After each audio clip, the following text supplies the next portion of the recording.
Let's look at solving some trig equations that involve multi-angle expressions. And what we mean by multi-angle expressions is that the expression that is inside the sine, cosine, or tangent is not just the isolated variable. It's not just sine of x or cosine of theta or tangent of y. There is some additional part to that expression. So in this first example, we have the sine of 4 theta minus a half is equal to 1. So this isn't a double angle or a half angle identity or kind of type problem, but it is a multi-angle problem. And again, that's because we have this 4 theta inside the sine expression. So to solve these types of multi-angle equations, we're going to solve them pretty much the same way that we have before. We're going to isolate the trig function, and then we're going to use the unit circle to find the angles, the values that make that sine or cosine or tangent expression equal to the value that we have. And then once we've done that, that's where we're going to see something change a little bit. Okay, so again, let's try this first one. We have the sine of 4 theta minus a half is equal to 0. So maybe if we thought of this just kind of off to the side here, what if I thought of this as just the sine of x minus a half is equal to 0. So I'm going to replace that 4 theta with just an x. So it looks like stuff we've already seen before. So to isolate the sine, I would just add a half to both sides. So sine x is equal to a half. And then I know that sine is equal to a half when x is equal to pi over 6 and 5 pi over 6, right? And so that would give me then x equals pi over 6 plus 2 pi k, or it also gives me 5 pi over 6 plus 2 pi k. And that would be it if we were just solving for x. Okay, but we're actually solving for theta in this problem, not x. So we're going to follow the same steps until we get to that plus 2 pi k phase, and then we're going to have to go a little bit further. Okay, so we have sine of 4 theta minus a half is equal to 0. Same like we just did with the x version, we're going to add the half to both sides. So sine of 4 theta is equal to a half. So what values make sine equal to a half? That would be pi over 6 and 5 pi over 6. And we can go ahead and do plus 2 pi k. So we're going to have pi over 6 plus 2 pi k. We're also going to have 5 pi over 6 plus 2 pi k. But what are those values equal to? What's pi over 6 equal to? What's 5 pi over 6 equal to? They're not equal to x this time. They are equal to what the x represented, which in this case is 4 theta. So it's actually 4 theta that is equal to this pi over 6 and 5 pi over 6. And so I want to solve this equation now. This is where it gets different. I want to solve this for theta. And so that's going to take me an extra step. Sometimes it could take more, just depends on what that inner expression looks like. So how do I take 4 theta and solve for theta? We're going to divide everything by 4, right? So that means we're going to take the 4 theta divided by 4. We're going to take the pi over 6 and divide it by 4. We're going to take the 2 pi k and divide it by 4. The 5 pi over 6 and divide it by 4. And again, the 2 pi k and divide it by 4. So everything gets divided by 4. Okay. And another way you could think of dividing by 4 is actually multiplying by a 1/4. Okay, don't do both. Pick one or the other. Divide by 4 or multiply by 1/4. It's the same thing. Okay. Sometimes thinking of it as a division is helpful. Sometimes thinking of it as multiplying that fraction can be helpful. Okay. But in either case, the 4 theta reduces down to just a theta. So what is pi over 6 divided by 4? And again, this is where it might be easier to think of it as a fraction. What is 1/4 times a pi over 6? Well, when you multiply, you go straight across. So 1 times pi is pi. 4 times 6 is 24. So pi over 6 divided by 4 is actually going to be pi over 24. 2 pi k over 4, the 2 and the 4 reduce a little bit, so we're left with pi over 2k. And then 5 pi over 6 divided by 4 is going to become 5 pi over 24. And then the 2 pi k over 4 is going to become a pi over 2. Okay, so this is the solution. So which type of solution is it? Is it the solution for 0 to 2 pi, or is that expressing the infinitely many solutions? Well, it has the plus pi k in it. So this is actually expressing the infinitely many solutions. So it's almost kind of out of order to what we've seen so far. I have first found the infinitely many solutions. Now I want to go ahead and use those solutions to figure out the specific solutions on 0 to 2 pi. Okay, so to do that, I can just take the pi over 24 and the 5 pi over 24, take my two solutions there, and just add pi over 2. Okay, and if I think of pi over 2 with a common denominator, which is going to be a 24, that is going to be a 12 pi over 24. So I'm going to take my pi over 12 and I'm going to add to it a 12 pi over 24. And I'm going to keep doing that. I'm going to keep adding another and another and another 12 pi over 24 until I've passed 2 pi.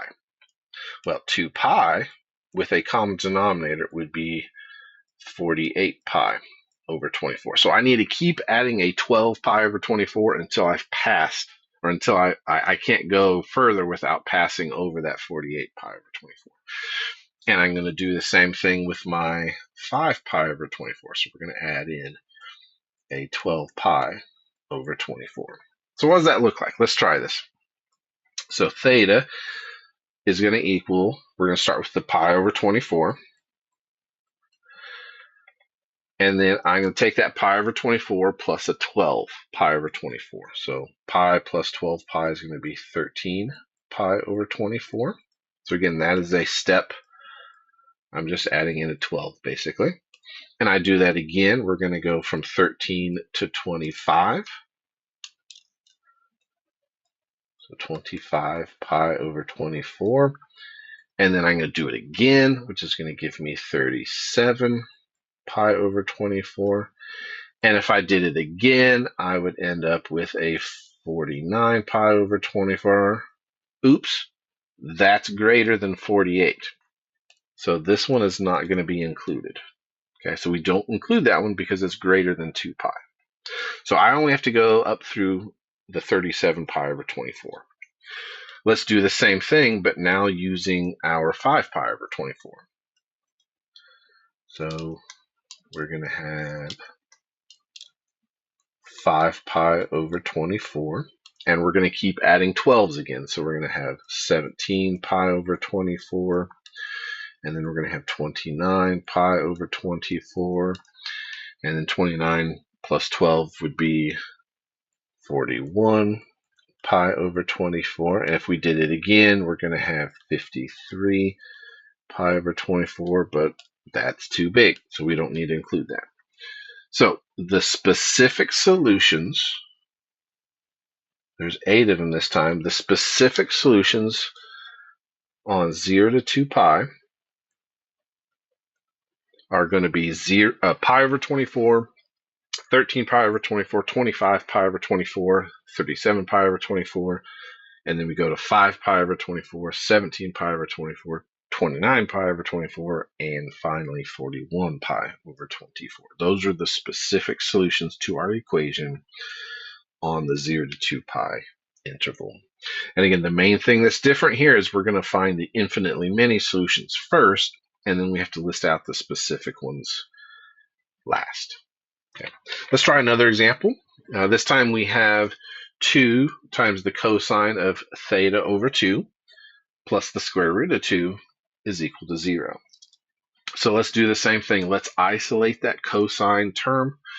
So we're going to subtract a square root of 2 from both sides. So we're left with 2 cosine of theta over 2 is equal to a negative square root of 2. And then we're going to divide both sides by 2. So we have cosine of theta over 2 is equal to a negative root 2 over 2. Okay. One thing to be careful of here, whatever you do on the outside of the sine and the cosine expressions, functions, does not impact what's on the inside. So that theta over 2 is not impacted in any way by adding or subtracting that square root of 2 or dividing the 2 that was out front. It's a completely separate identity or a completely separate location and quantity. And I can't multiply. So some people might be tempted to say, well, let's just take this 2 and multiply it by the theta over 2 and it just cancels. It doesn't. Okay, that doesn't work. And it doesn't work because the 2 on the outside, the 1, 2 is on the outside and the dividing by 2 is on the inside. We can't mix those together. Okay, so we got to leave them separate. Stuff inside is different than stuff outside. Okay. So let's continue going here. So we have the cosine of theta over 2 is equal to a negative root 2 over 2. Well, where is cosine equal to a negative root 2 over 2? That's going to be in the second and third quadrants at 3 pi over 4 and at 5 pi over 4. Okay, so we're going to have, again, we're going to take the theta over 2. That's what's going to make cosine equal to these values. So theta over 2 has to be 3 pi over 4 plus 2 pi k, or 5 pi over 4 plus 2 pi k. So we want to express them as the infinitely many type solutions first. Then we want to solve for theta. So how do I take theta over 2 and isolate the theta? Multiply everything by 2. So we're going to take everything here and multiply it by 2. Everything gets multiplied by 2. Okay. When I do that, so the 2's here cancel and we're left with theta. When I multiply a 2 times a 3 pi over 4, that would be 6 pi over 4, which I could reduce down to 3 pi over 2, plus this 2 pi k times 2 is going to become a 4 pi k. And then we're going to have 5 pi over 4 times 2, which would be 10 over 4, or we could reduce that to just 5 pi over 2, and then plus another 4 pi k. So this now represents the infinitely many solutions. So theta equals 3 pi over 2 plus 4 pi k, and it also equals 5 pi over 2 plus 4 pi k. All right. Now, if I want to list the specific solutions on 0 to 2 pi, notice here that the two specific values we're looking at are 3 pi over 2 and 5 pi over 2. Well, technically 5 pi over 2 is not on the 0 to 2 pi interval. Only the 3 pi over 2 is. And if I take a 3 pi over 2 and I add a 4 pi to it, I'm going to be already outside of the 0 to 2 pi interval. And if I subtract a 4 pi, I'm still not going to be in the 0 to 2 pi interval. So this was kind of an interesting one. Because I'm multiplying it both sides by 2, it's going to change how many values that I have inside the 0 to 2 pi interval. I only have one solution that's on 0 to 2 pi. And hopefully this might make sense. If you go back and you look at the original equation that we have this cosine of theta over 2. This fraction of a half, this dividing by 2, it is going to change the period of our cosine graph, which normally the cosine graph goes from 0 to 2 pi. By dividing by 2, if we converted that to figure out what the actual period was, you take 2 pi divided by half, it turns out to be a 4 pi. That's why we're getting these 4 pi's here, because those are the periods of our function, of our graph. And so I'm making my graph twice as long as it used to be. So I'm spreading out my solutions. So normally if I would have two solutions between 0 and 2 pi, when you double the length, it's possible that you move those solutions so you only have one solution that's now between 0 and 2 pi. Okay, so that's kind of what's happening. That pi over 2, or in the first example, we had that 4 theta, or sorry, theta over 2 or 4 theta. Those are changing the period of the graph. A 4 theta shortens the graph. It shortens the period by a factor of 4, right? And so that's why it actually turns out that we have 8 solutions instead of the 2 originally. All right. Okay, let's try one more here, and then we'll be done. So we have, this one's a little bit more complicated inside. We have the cosine of 4x minus pi over 4. That's all inside the cosine. So the cosine of the quantity 4x minus pi over 4, and that's equal to square root of 2 over 2. Okay, so again, you could almost think of this as just saying I have the cosine of theta is equal to root 2 over 2. And in this case, you know, the theta is representing this 4x minus the pi over 4. So I'm thinking of this kind of as theta. I don't have to do this. I'm just trying to, again, to simplify the problem into something that we know how to do, and then we can go back and do the more complicated version. So if I have cosine of theta is equal to root 2 over 2, then I know theta would have to be pi over 4 and 7 pi over 4, right? Because those are the two angles in the first and the fourth quadrant. I need first and fourth because that's where cosine's positive. And that's what makes cosine root 2 over 2. Okay, so if I take that back to my original equation, I'm not solving for theta, I'm solving for this 4x minus pi over 4. So that means 4x minus pi over 4 has to equal pi over 4, and let's go ahead and add in our 2 pi k, but it could also equal a 7 pi over 4 plus 2 pi k. Okay, so again, I'm using the same pi over 4 and 7 pi over 4 that we got solving this, the more simplified version of the equation, but we're not solving for theta, we're solving for x. And that theta was the 4x minus pi over 4. So how do I now isolate x? Well, I have 4x minus pi over 4, so to isolate the x, I first need to add a pi over 4 to both sides of the equation. And there's technically two equations here. I'm trying to write them together. But I need to add a pi over 4 to the first solution, which was already a pi over 4. And I need to add it to the 7 pi over 4. That's our second solution. So I'm adding it to both. So if I do that, we're left with 4x is equal to a 2 pi over 4, right? Because pi over 4 plus pi over 4 is 2 pi over 4, plus 2 pi k. And I'm not adding it to the 2 pi k because they're not like terms. One has a k, the other doesn't. And then I have to do the same thing for the second solution. So 7 pi over 4 plus pi over 4 would be 8 pi over 4 plus 2 pi k, which we could simplify those. So we'll have 4x is equal to pi over 2 plus 2 pi k, and 8 pi over 4 simplifies down to just being 2 pi plus 2 pi k. And technically, the 2 pi plus 2 pi k, I don't even need to add in the extra 2 pi. I can just say it's 2 pi k. All right, this is really just 2 pi k here. But we'll leave it there for now. So the last thing to do to isolate the x is that we just need to divide everything by 4. So everything here gets divided by 4. So we're going to have x is equal to pi over 8 plus pi over 2k. And we're also going to have pi over 2 plus pi over 2k. So, and again, I could rewrite this as just pi over 2k. It doesn't change the solution set. Okay. So let's say we have x is equal to pi over 8 plus pi over 2k,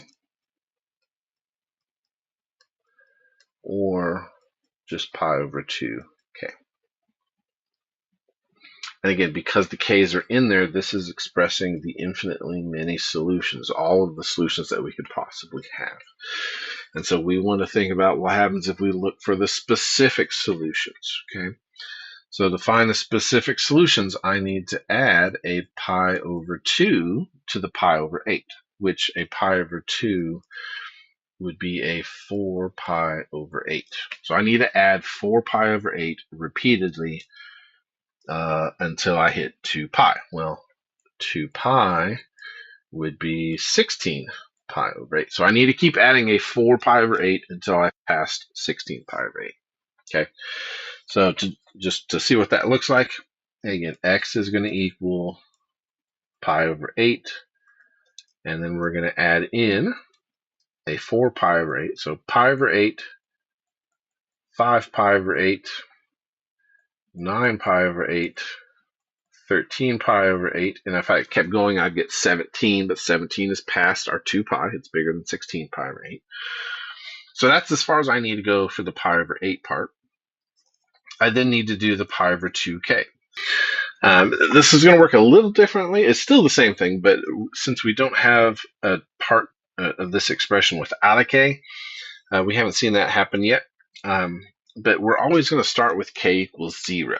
And we're just going to do k equals 0, 1, 2, 3, and 4, 5, and so forth.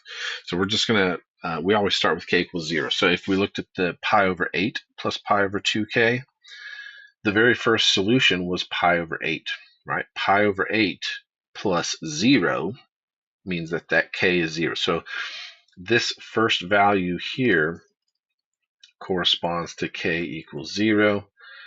And then the 5 pi over k, or 5 pi over 8 corresponds to k equals 1. 9 pi over 8 is the k equals 2. And then 13 pi over 8, the k is equal to 3.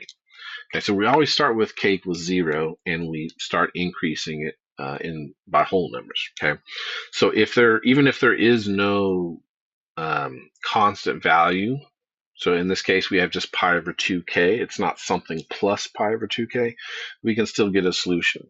Okay, so if I start with k equals 0, pi over 2 times 0 is 0. And then I do k equals 1, that's going to give me pi over 2.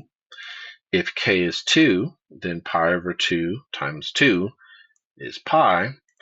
And then if we do k equals 3, that's going to give me 3 pi over 2. And if I kept going, I would have, if you can kind of see the pattern here, we're just incrementing each time by pi over 2. So the next one would be 2 pi. Now, technically, we're not going to include 2 pi, right? The reason we don't include it is because when we list out our solutions, we want to list them out on the interval from 0 to 2 pi, where the 0 is included, but the 2 pi is not. And we don't include the 2 pi because it's actually coterminal to the 0. So we'd be just listing sort of a duplicated answer. Okay, so our infinitely many solutions can be expressed as x equals pi over 8 plus pi over 2k, or as just pi over 2k. So that's the two halves of the solution. And if we list out the specific ones from 0 to 2 pi, not including the 2 pi, we get x equals pi over 8, 5 pi over 8, 9 pi over 8, 13 pi over 8, and 0, pi over 2, pi, and 3 pi over 2.